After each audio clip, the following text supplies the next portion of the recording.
puasa ialah ibadah badaniyah ya. Nah, ibadah badaniyah. Nah, bedanya puasa dengan sholat apa gitu? Badaniyahnya di mana gitu? Kan sama-sama badaniyah nih. Puasa badaniyah, sholat badaniyah juga. Beda di mana? Kalau puasa nggak ketahuan. Iya benar. Puasa nggak ketahuan. Hanya dengan Allah. Dan satu lagi perbedaan, puasa itu ialah ibadah yang badaniyah, yang dia itu tujuannya untuk menahan. Kalau sholat kan dia tidak menahan, kita lakukan fi'il, perbuatan. Tapi puasa ialah tujuannya untuk menahan. Itu berbeda di situ. Badaniyahnya sama, tapi puasa ialah untuk menahan, sedangkan sholat itu untuk dilakukan. Bismillahirrahmanirrahim.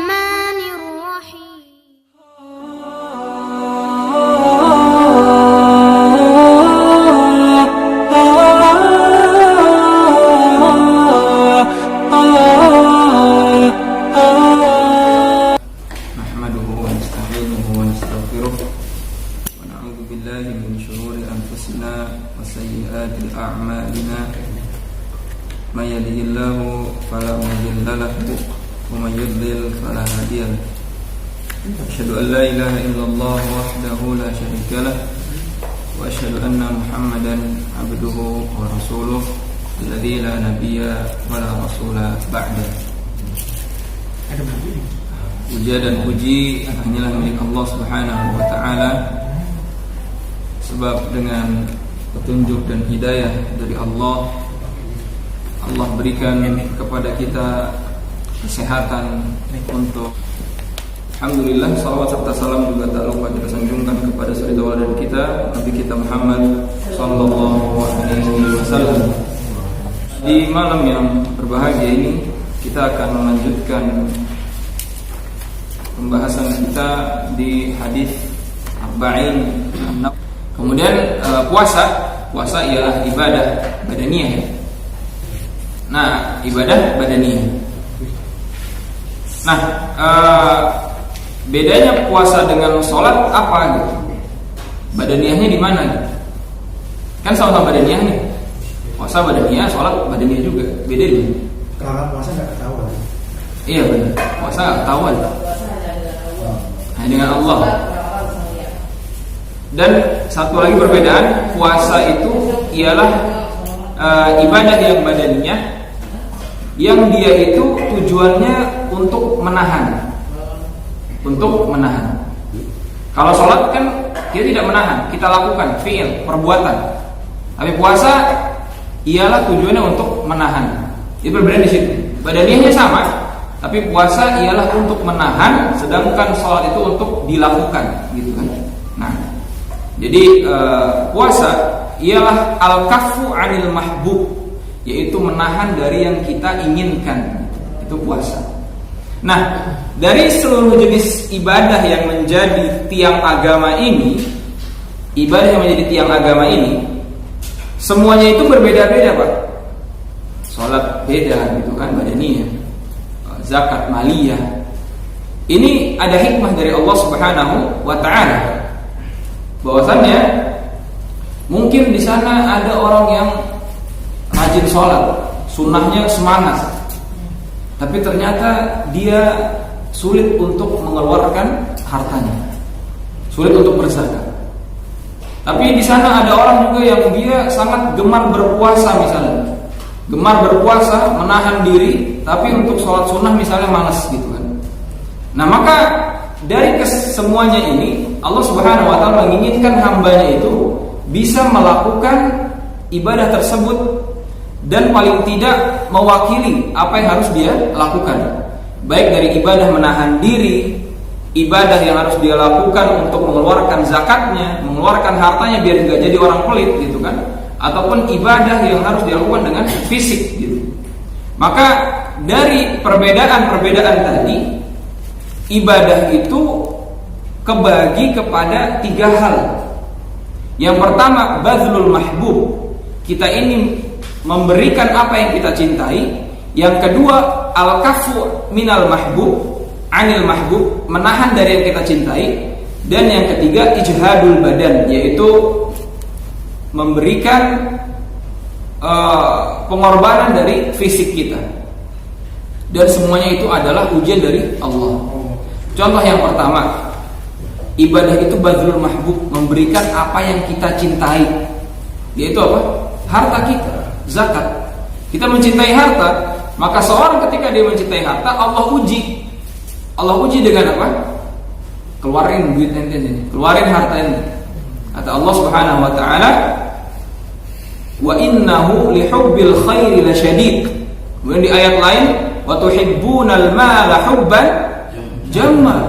Engkau itu mencintai harta dengan cinta yang begitu dahsyat, hubban jamma.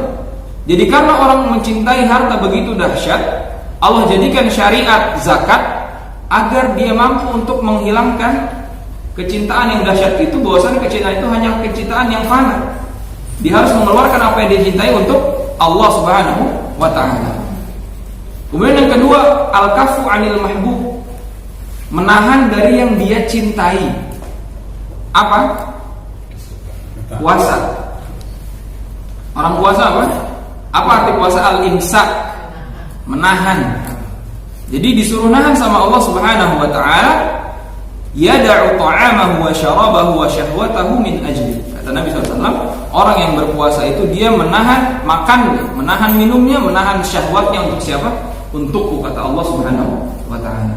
Jadi ibadah tadi yang pertama, berbagai macam keinginan yang Allah inginkan, hikmah gitu ya. Yang pertama badrul mahbub, memberikan apa yang kita cintai. Yang kedua menahan apa yang kita cintai.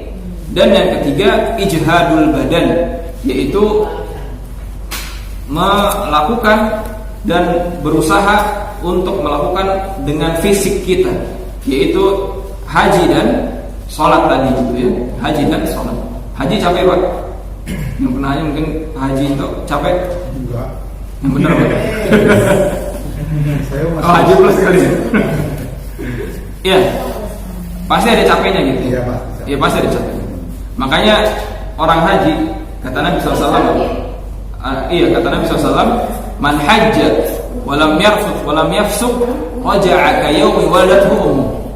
Barang siapa yang haji, lam yarfut, enggak mengeluarkan kata-kata yang sia-sia, mengeluarkan kata-kata kotor, walam yafsuk, dan dia tidak berbuat kefasikan, maksudnya berbuat keji, raja'a ka yaumi waladhu ummu, maka dia akan pulang seperti hari di mana ibunya melahirkan anak tersebut.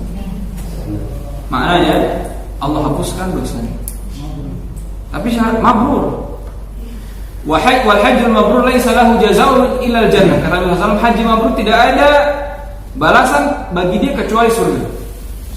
Syaratnya apa? Lam yarfus wa lam yafsuq. Enggak ngomong kotor, enggak ngeluh, enggak ngomelin orang, dan juga tidak berbuat keburukan. Dan ini susah. Enggak rafas ya. Iya, enggak rafas. Karena ibadah haji ibadah badaniyah, butuh fisik.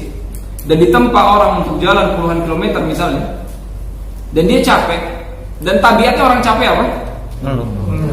Ngomel. Tabiatnya orang capek itu ngomel. Itu udah manusiawi. Tapi ketika itu Allah bilang tahan. Mau surga tahan.